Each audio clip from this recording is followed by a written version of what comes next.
annagoo ah guddigii ra'iisul wasaaraha u saaray inaan dib u eegis ku samayno ama aan xaqiijino liisaskii guddigii doorashooyinka labada heer federaal iyo heer dowlad goboleed xildhibaanada doorashada soo socota. waxaan ka guddoonnay midowda murashaxiinta iyo dadkii kale oo eedeynta qabay ilaa iyo 67 qof oo siyaabo kala duwan ay uga cabanayeen. kuwa ay lahayn waxay ka tirsan yihiin ciidanka, qaar ay lahayn dowladda u shaqeeyaan, iyo qaar siyaasiyiina ama aan dhexdhexaad ahayn. ilaa bishii 3deedii ayaanu dukumiintigaas guddoonnay.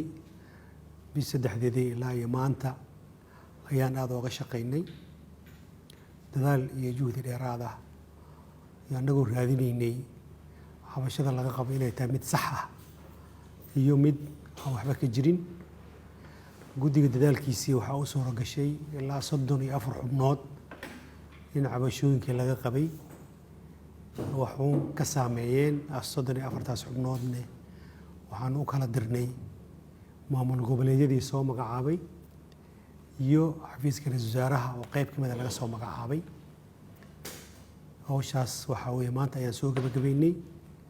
waxaan sugaynaa waxaa weeye in maamul goboleedyadana ay soo magacaabaan dadkii loo diray, xafiiska ra'iisul wasaarahana laga magacaabo muddo 48 saacadooda, kadibna ay soo xaroodaan, tababarna loo sameeyo, kadibna doorashada la aado.